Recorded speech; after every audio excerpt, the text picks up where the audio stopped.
ये मैंने स्टडी करके बताए। भविष्य में न जाने जा करके ये कौन अपने नाम से इसको टाइप कराएगा, अपने नाम से इसको छापेगा, लेकिन ये इतिहास में जरूर छपेगा। ये मेरा वादा है, मेरा विश्वास। पुरुष पैदा होते हैं। इसी कड़ी में मैं आपको सिद्ध करके बताऊंगा बाबा साहब अम्बेडकर, मानवर कांशीराम साहब और उसके बाद भाई चंद्रशेखर आज़ाद जी जो आए हैं, ये एक प्राकृतिक आंकड़ों के आधार पर बिल्कुल फिट बैठता है।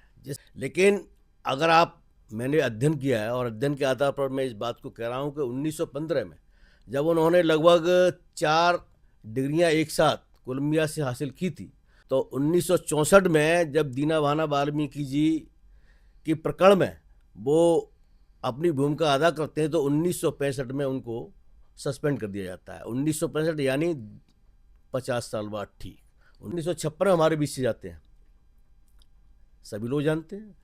और माननीय कांशीराम स्वामी ने 1965 में अपना कार्य शुरू किया। मैंने अभी आपको आप महापुरुष दिया, जिसको हम आज भाई चंद्रशेखर आज़ाद जी के नाम से जान रहे हैं, जो कि आगे चल के महापुरुष की गिनती में आएंगे, ये मैं दावे के साथ कह सकता हूँ। बाबा साहब 1956 में गए, 9 साल बाद 1965 में मानव साहब आ गए।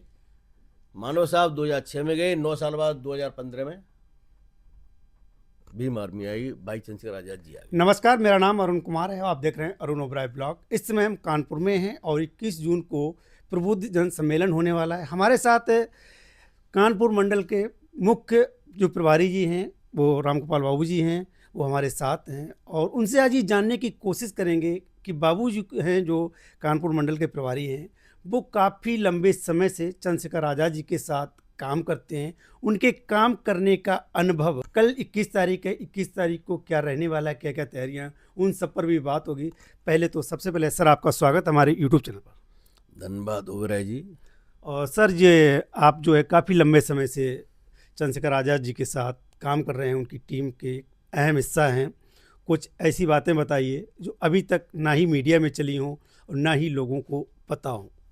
बहुत बहुत धन्यवाद। मैं आपको ऐसी ही बात बताऊंगा और बिल्कुल आंकड़ों के आधार पर बताऊंगा, बेस्ड ऑन स्टैटिकल डाटा बताऊंगा कि आज़ाद समाज पार्टी और भीम आर्मी के राष्ट्रीय अध्यक्ष आज़ाद समाज पार्टी भाई चंद्रशेखर आज़ाद जी और आज़ाद समाज पार्टी ही बहुजन समाज के लिए क्यों ज़रूरी है, मैं आपको इसके बारे में प्रमाणित करके बताऊंगा। देखिए, जैसा कि हम सभी जानते हैं कि जब बहुजन समाज के ऊपर कोई जुल्म ज्यादती होती है तो महापुरुष पैदा होते हैं।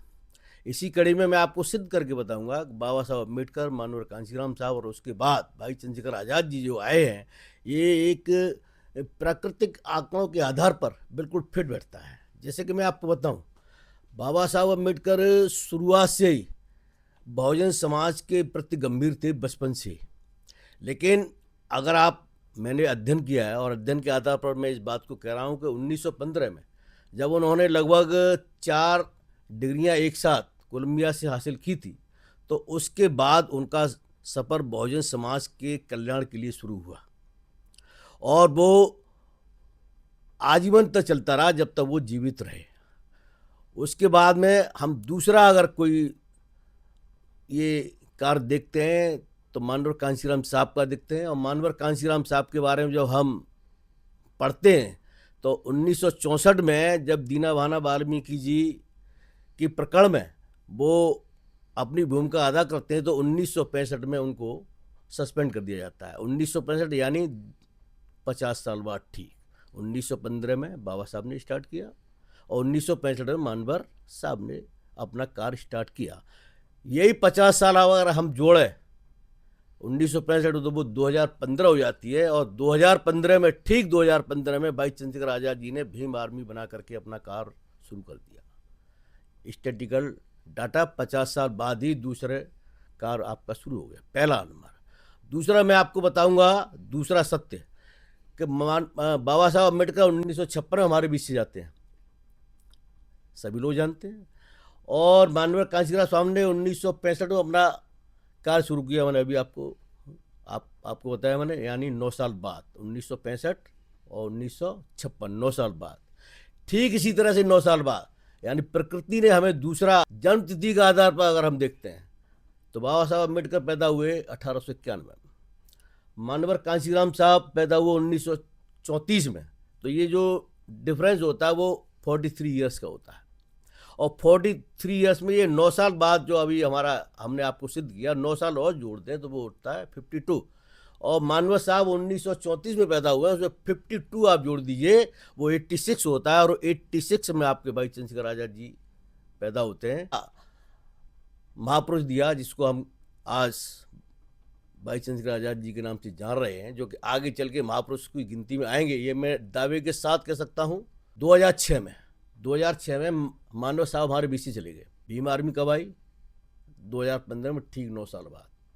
बाबा साहब 1956 में गए, 9 साल बाद 1965 में मानव साहब आ गए। मानव साहब 2006 में गए, 9 साल बाद 2015 में भीम आर्मी आई, भाई चंद्रशेखर आज़ाद जी आ गए।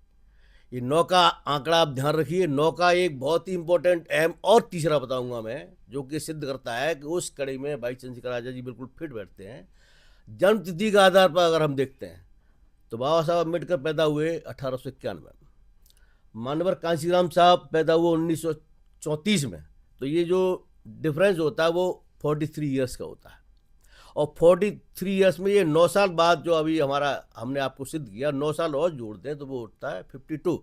और मानवर साहब 1934 में पैदा हुए हैं, उसमें 52 आप जोड़ दीजिए, वो 86 होता है। और 86 में आपके भाई चंद्रशेखर आज़ाद जी पैदा होते हैं। बिल्कुल प्रकृति ने सही आधार पर आपके बीच में एक महापुरुष पैदा किया है। बहुजन समाज में अगर बहुजन समाज को आगे लेके जाएगा, बहुजन समाज को मान सम्मान और बाबा साहब के विचारों को आगे कोई लेके जाएगा और बाबा साहब का युग पैदा होगा, बाबा साहब के विचारों का भारत बनेगा, तो भाई चंद्रशेखर आज़ाद बनाएंगे। ये प्राकृतिक तौर पर मैंने आपको सिद्ध करके बताया। मैंने आपको अभी तथ्य बताए, आंकड़े बताए, ये मैंने स्टडी करके बताए।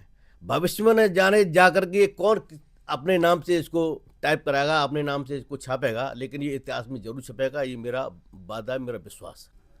सर, जो महापुरुष हैं बहुजन समाज में, उनके बारे में थोड़ा सा कुछ और जानकारी दीजिएगा कि जो आपने अभी तक कहानी बताई है, जो स्टोरी बताई है भाई चंद्रशेखर आज़ाद के लिए, ये एक वाकई में सोचने वाली बात है। और आगे आने वाले समाज जो जागृत लोग हैं, अगर इस वीडियो को पूरा देखते हैं तो निश्चय ही इस पर विचार करेंगे। और जो प्रबुद्ध जन सम्मेलन हो रहा है, यहाँ पर प्रबुद्ध लोग आएंगे। जो प्रबुद्ध लोग आने का मतलब ये है कि ज्ञानी लोग जो होते हैं, बुद्धिमान लोग होते हैं, उनको बुलाया गया है। जो आपने आज हमारे साथ शेयर की हैं बातें, वो वास्तव में बहुत ही एक बुद्धिजीवी बातें हैं और प्रकृति की जो देन है उसको कोई टाल नहीं सकता है। लेकिन मैं चाहूँगा कि आपसे कि थोड़ा और महापुरुष जो बहुजन समाज के हैं उनके बारे में थोड़ा सा कुछ और बताएं। आपने अपने आप ही कहा कि जो प्राकृतिक देन है उसको कोई टाल नहीं सकता। मैं इसी के बारे में आपको बताऊंगा कि महापुरुष पैदा होते, बनाए नहीं जाते। जी जी। अगर बनाए जा सकते थे तो बाबा साहब के खिलाफ बाबू जगजीवन राम जी को कांग्रेस ने बहुत सारा पैसा देकर, बहुत ज़्यादा ख्याति दे करके, उनको सांसद बना करके, मंत्री बना करके बहुत सारा प्रयास किया, लेकिन बाबू जगजीवन राम बाबा साहब की जगह नहीं ले सके। यानी महापुरुष पैदा हुए, महापुरुष बनाए नहीं गए।